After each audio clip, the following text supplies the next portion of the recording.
أعوذ بالله من الشيطان الرجيم. بسم الله الرحمن الرحيم.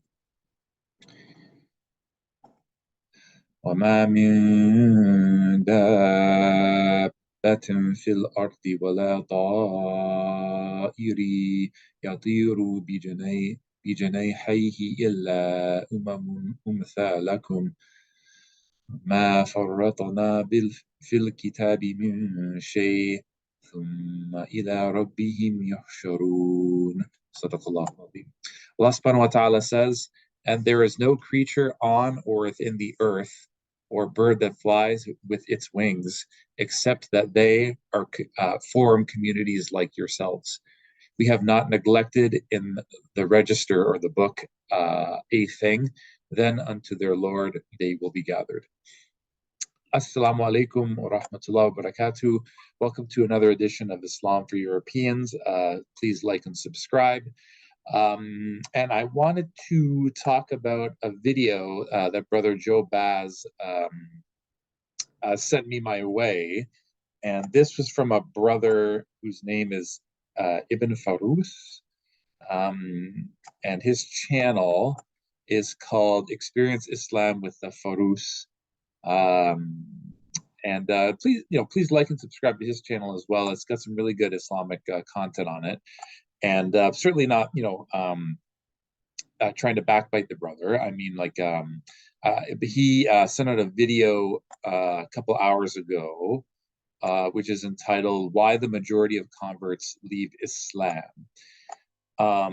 So for starters, I just want to give a couple caveats, and that is that 5 years ago, or maybe even earlier than that, I probably would have agreed with everything in this video, right? So that's one of the main reasons why I'm saying I'm not making this video to denigrate or to backbite this brother. I mean, I have an open door policy, and I'm free to talk about these things at any time.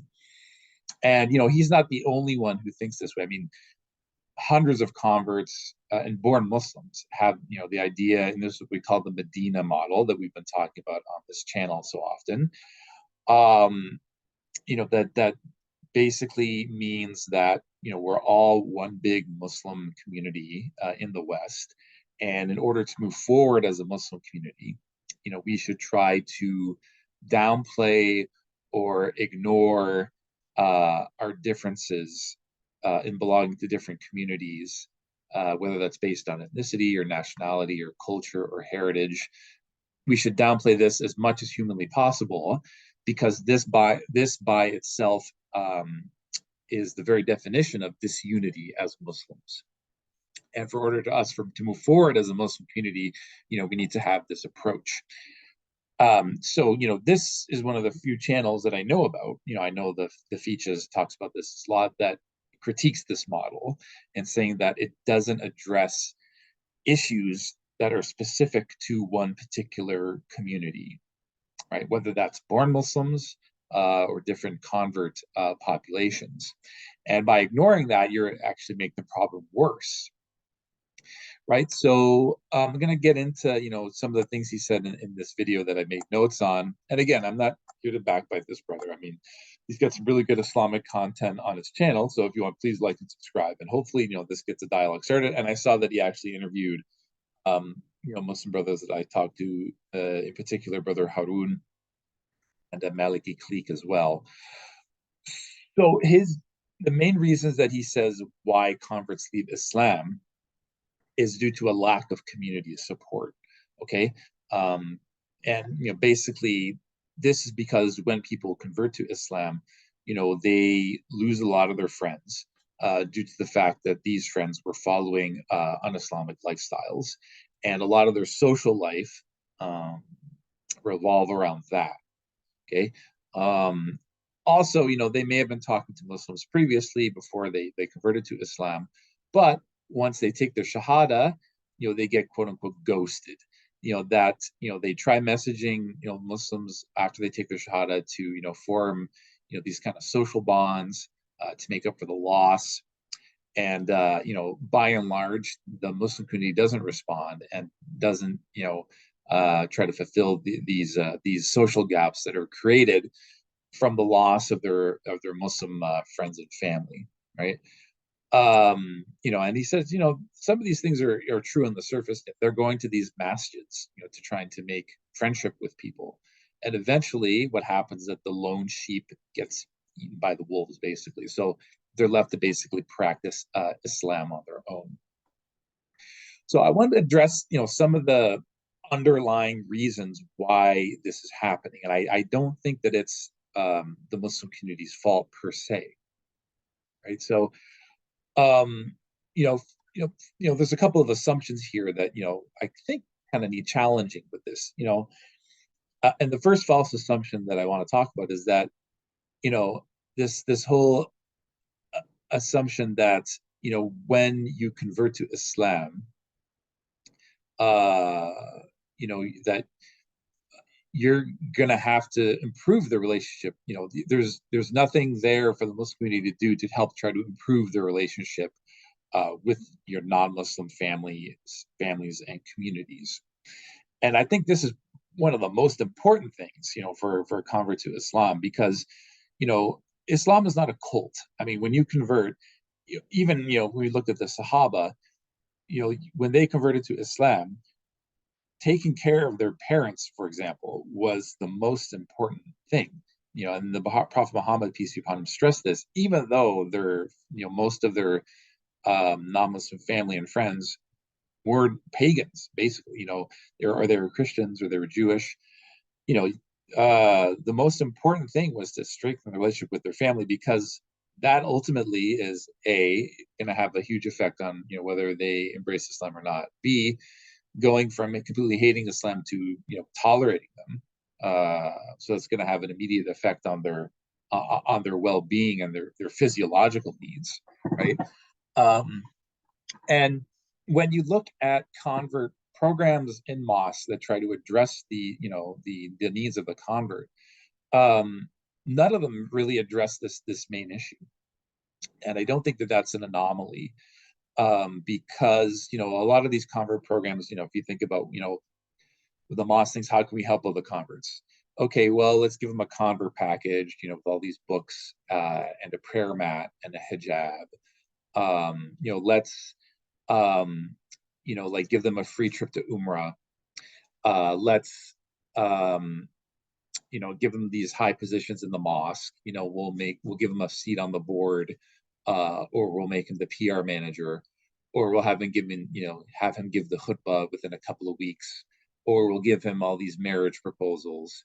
All of these, like the retreats, okay, let's, get these converts together and, give them a retreat out in the woods, like go on a camping trip.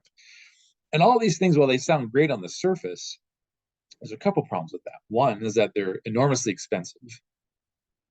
So it's a waste of the Muslim community's resources. I mean, just sending someone on Umrah, that costs thousands of dollars, and that's the Muslim community's money that should be spent on people, the light bulbs and paying the imam and all the communities that all these problems that Muslim communities are already facing with.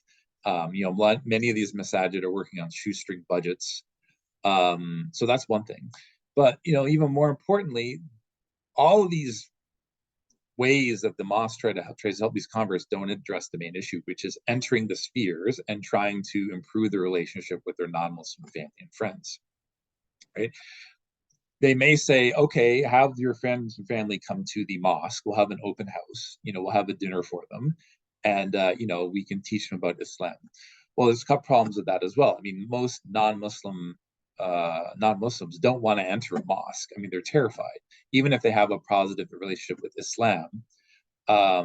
It's very unlikely that they're going to even want to enter a mosque. Secondly, a lot of these converts are, they've converted to Islam privately, so they can't tell their family or friends that they converted in the first place. And if you look at the other side of the coin, a lot of Muslims don't want to, especially Muslim leadership, don't feel comfortable going outside of the mosque, or going into neutral territory like a restaurant or any type of non-Muslim environment, whether that's like a place that serves alcohol, or even the non-Muslims, house, to try to start a conversation with their non-Muslim family. So, when you convert to Islam and you're someone of European descent, these problems are obviously magnified. I mean, especially in Europe proper, there's a lot of anti-Islam sentiment, and even if your family finds out you're Muslim, whether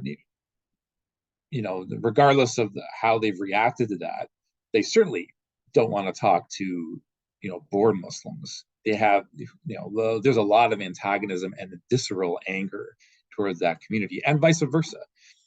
Like if you look at Muhammad Hijab's recent YouTube video, he very clearly says that Muslims by and large are sick and tired of trying to give dawah to the white man. And he's very honest about that. And we should respect his opinion on that. And he considers himself a da'i to the West, and a lot of that is magnified by the fact that he this treacherous interview with Jordan Peterson, who ended up stabbing the Muslim community in the back with this condescending video. You can't expect a Muslim community to say, okay, now we're going to talk to your non-Muslim family that hates Islam, when they've already spent their entire day, being in the Anglosphere as a visible minority. And now they've come to the mosque, which is supposed to be their place of solace. And now you're expecting them to talk to your non-Muslim friends and family, even if they hate Islam. That's not how they envisioned, their day in a mosque, where they just want to be within their spheres and, like be in an Islamic environment. They don't want to have time to talk to the MAGA, father or mother whose son or daughter just converted to Islam. They don't want to talk to the mother or father from Patriotic Alternative whose son or daughter just converted to Islam. Asking them to do that is far beyond our scope. It's unfair. And chances are it's going to make it worse. I mean, these two people probably hate each other, as we can see, with the YouTube interactions that do occur. And you as a convert are going to be stuck in the middle. So that's probably why they don't, these convert programs don't focus on that, because they have, the Europeans and Muslims have this by and large antagonistic relationship with each other. When you look at other people who've converted to Islam from different tribes and nations, for example, like Latinos or African Americans, the reaction for their families usually is more positive.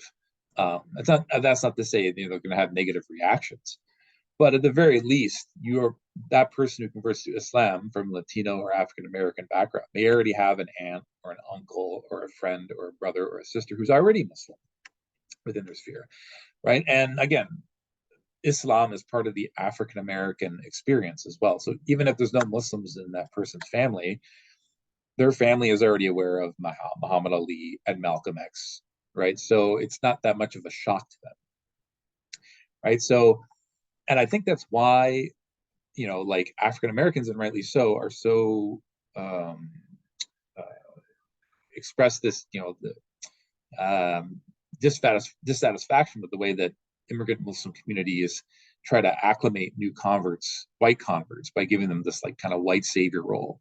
All the things that I mentioned beforehand, the marriage proposals, the high stations of the mosque, that's because they don't have a Muslim community and they don't have any positive Muslim, European Muslim identity.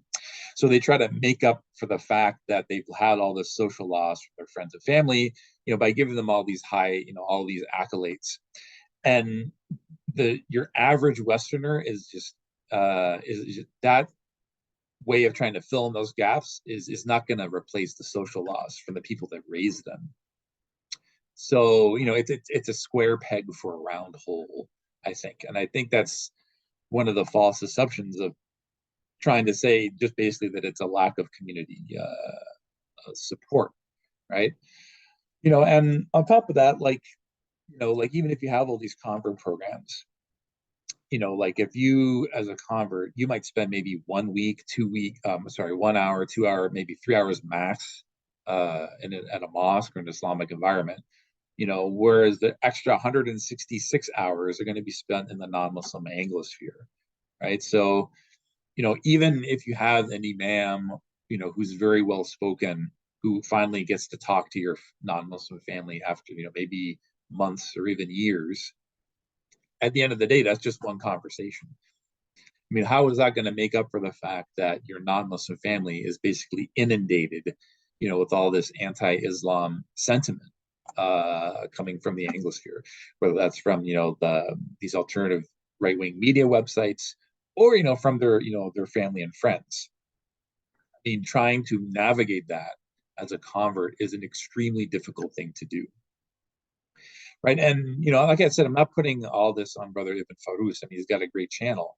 But I think, the video that he just made, a lot of Muslims take this Medina model approach, like, oh, it's just a lack of community support, when I think there's a lot more deep underlying issues.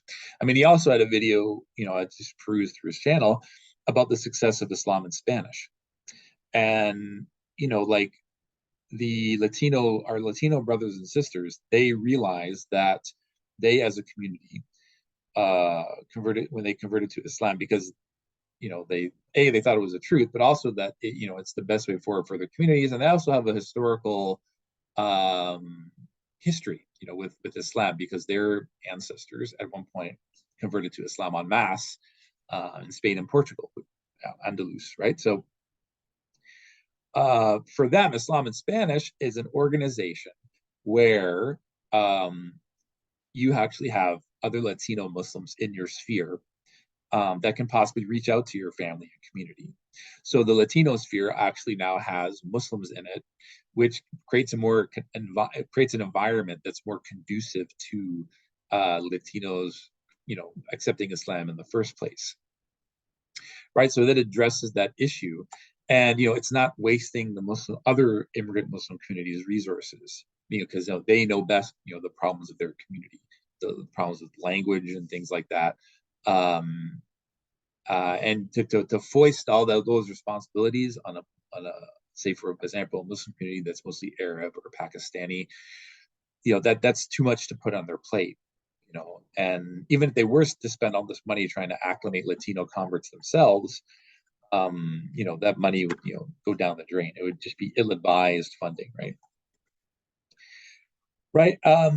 So yeah, that's another false assumption, is that like in the brother said that he heard a khutbah from an imam saying that you don't have to be friends with every other Muslim, and he challenged that assumption. Actually, I agree with the imam.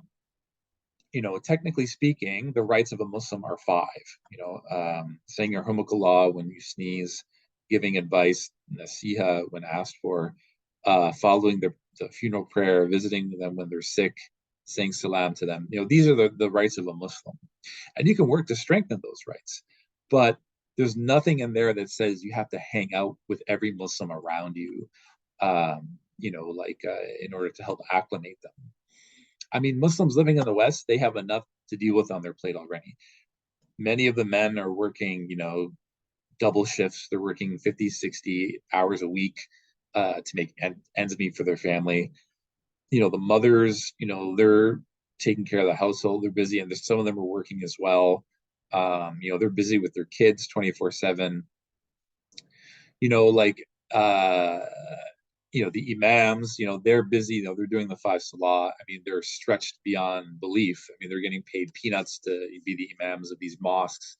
And, they're having to be the marriage counselor, the guys who does halakha. I mean, a lot of these imams are just so stretched beyond belief.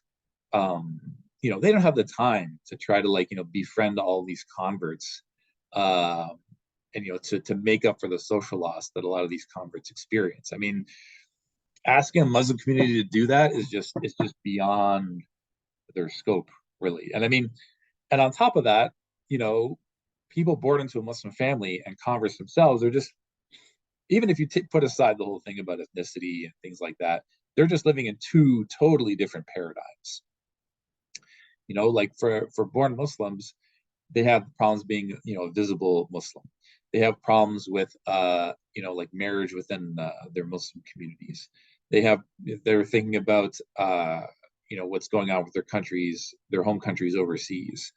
Many of them, English isn't their best language. And like it's just they simply cannot relate to most of what converts experience, and vice versa. We don't understand what they're going through. So even though it's great to hang out with them and talk to them and maybe even be friends with them, um, I don't think either side really understands what the other problems go through. And a lot of these converts, let's be honest, in an attempt to try to fit in with the Muslim community, they're going to act even more extreme, to try to fit in. So, you see like these Muslim influencers, they're dealing with a lot of these anti-Islam people like David Wood and Apostate Prophet, um, Douglas Murray, and like these people are being incredibly rude to them, and so they're clapping back and being incredibly rude, likewise to them. Like the standard quote is, "Come here, let me slap you," but we simply cannot act that way as converts, especially white European descendant converts, uh, toward our families and communities. Like it just, like talk about just it's just suicidal to act that way. It's going to make the matters far worse. It's going to cut yourself off from your family, and like a lot of these, European Euro converts that you see that quote unquote made it. They've changed everything about them. They change their accent. They change the way they dress. They change the way they talk. Change the way they act, and to the point where their communities just see them as completely unrecognizable. And it's either one of two things. It's either one of two situations with those converts. Either their family is very accepting and liberal and doesn't have a problem with their son or daughter saying all this constant anti-white, anti-Western rhetoric, you know, or it's the opposite. It's their families already rejected them. They've already, like got kicked out of their family's house, or the family simply just isn't in the picture anymore. So acting and talking this way just doesn't have any effect at all on their daily lives. And talking and acting this way, this kind of rough, anti-Western, angry manner. Um, Bored Muslims need to talk this way. This is how they talk with their friends. This is how they talk with their family. Because their experience with the Anglosphere has been mostly negative, right? So, in order to have this sense of solidarity, they need to talk this way, right? And they feel like their religion is being attacked, and they have every right to express this kind of resentment. You know, when it comes to social media. But you being a convert and trying to act that way when you have to deal with the relationship with your friends and family, that is just, I mean, I can't see any type of European descendant converts lasting any length of time in that environment. And this is what, I think prevents most Westerners from converting to Islam in the first place. And that if you're a Westerner of European descent and you convert to Islam, they're probably thinking in their head, wow, I read the Quran, I think it's the truth, but I'm gonna get fired from my job, my wife or husband's gonna leave me, I'm gonna be seen as a sellout, as a traitor to my race.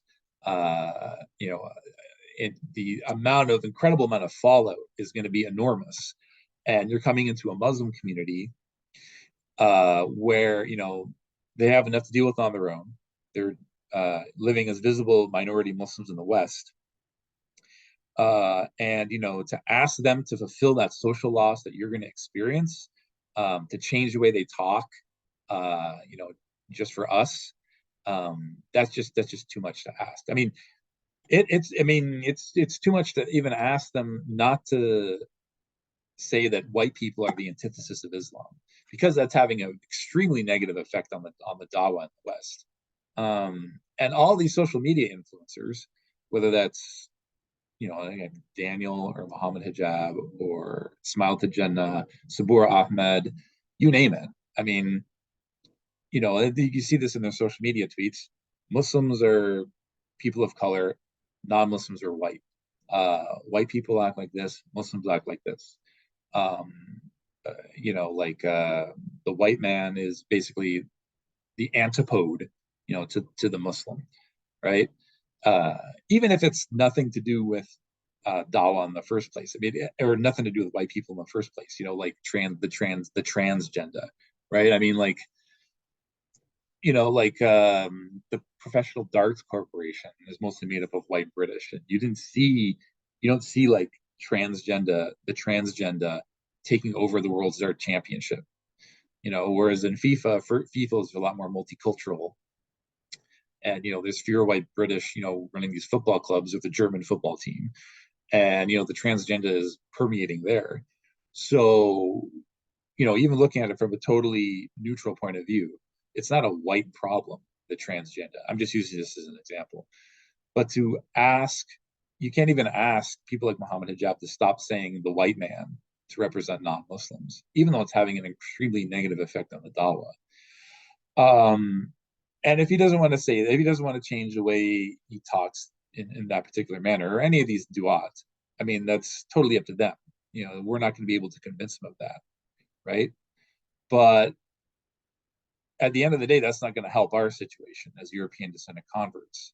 And that's why I think this whole Medina model approach, it just doesn't, we're not going to, you're not going to have a bunch of white British people convert to Islam, join a mosque in a predominantly South Asian background. And suddenly they're just going to all sing Kumbaya together. And then, their mothers and fathers are going to be okay with that. I mean, it just doesn't work. Um, so that's why we're advocating for this alternative approach, in that whatever community you belong to, based on your background, the people within your sphere, those converts from that sphere should collectivize and form a group so that they can better give dawah to their people. And that way, your people will be able to see the synthesis of their culture within Islam, which gets rid of the degenerate aspects of the culture. Okay.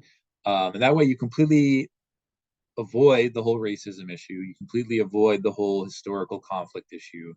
And then you just focus on that. And most born Muslims agree with me. They said, Rob, you're completely right, because you as a convert, the most important thing for you and the Muslim community at large is that you need to improve the relationship with your family and your community, and they need to see the beauty of Islam.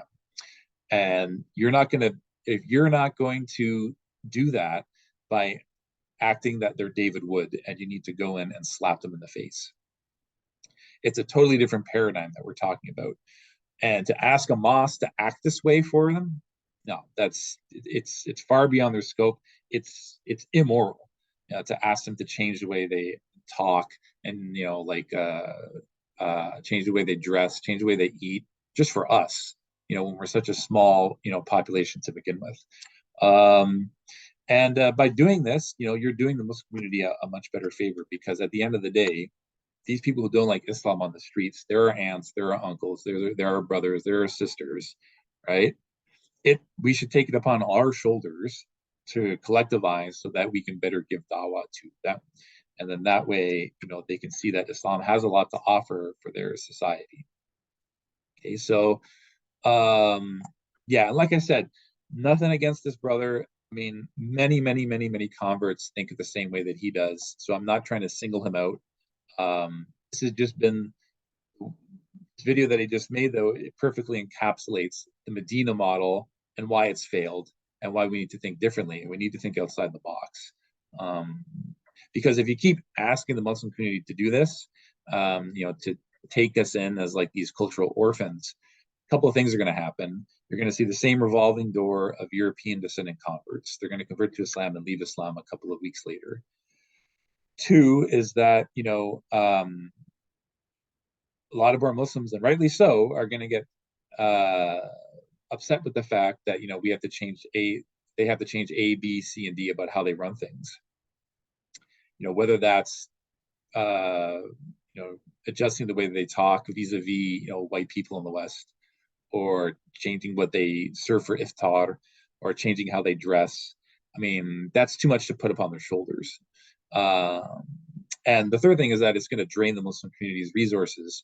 You're going to spend all this money on white converts. It's going to, rightly so, piss off the African American Muslims, because like they're giving us this white savior status, whereas for African Americans who convert to Islam are not going to get nearly as much of the accolades or resources that we're going to get. And then once it falls flat on its face, and these converts end up burning out and leaving the Muslim community altogether, the mosque is going to go, well, we tried. We put all this money into trying to integrate them, and it didn't work. So why should we even bother helping these people out in the first place? Okay, so yeah, so that's basically my time for the day.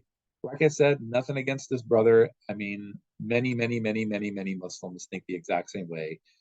And the Medina approach, it sounds great on paper, and I know that like the Prophet Muhammad sallallahu alaihi wasallam and the Sahaba, there are role models, and we want to embody how they act, how they talked, how they did things, and we want, at the end of the day, a united Ummah. But Medina was a totally different city at a totally different time. I mean, if someone converted to Islam, everyone, all the Muslims, they knew the non-Muslims in their sphere. So, and they were all part of the same tribe as well. So, they had this deep longing for their friends and family to accept the convert for who he is, and not kick him out of the house, and not ostracize him, and not disown them. B, for them to convert to Islam themselves, right? But that's 7th century Medina. We're living in the 21st century West now, and you can just feel like, I'm sure that a lot of these Muslim duat, they want our friends and family and communities to convert to Islam, right? But to ask them to stop talking about the white man, and stop talking about racism, because it just pushes our family farther away, and it makes us look like complete sellouts. I mean, you're gonna have a very difficult time trying to convince them of that, right? So I mean, it just you can't just cut and paste what went on in 7th century Medina and take it to 21st century West, right? And again, taking white people completely out of the equation, this is the same thing I would recommend if Muslims were living in Japan. Like if I was part of a group of white European descendant Muslims in Japan, I would be telling the Japanese converts, hey, you guys know the Japanese culture and your people the best. You guys should form your own sub-communities just like we have. We can still give salam to each other on the streets, but I, as a non-Japanese Muslim living in Japan, I'm not going to go on social media and just completely blast Japanese culture and history, and talk about the horrible things that Japanese soldiers did to Malaysian women back in World War II, which is going to make things exponentially worse for you guys. And that's how you spread Islam in any non-Muslim country. Okay, so please like and subscribe to Islam for Europeans. Like I said, I have an open door policy. I mean, this is nothing personal against Brother Ibn Faroos. Like and subscribe to his channel. He's got a great one as well. And I'm always open for dialogue with him and any of the other brothers who may disagree with me. I know this is a very outside the box solution, and the knee-jerk reaction is to be totally against what we're talking about. But again, we need to change the game stat. I mean, I've been Muslim for 20 years, and trust me, the Medina model, as much as we want it to work, and as much as we want this utopian ideal Muslim society that just completely eliminates race or historical factors or ethnicity or culture or language, it sounds great on paper, but at the end of the day, it's not going to work. So yeah, that's my time for today. I'm Robert from Islam for Europeans. As-salam alaikum wa rahmatullahi wa barakatuhu.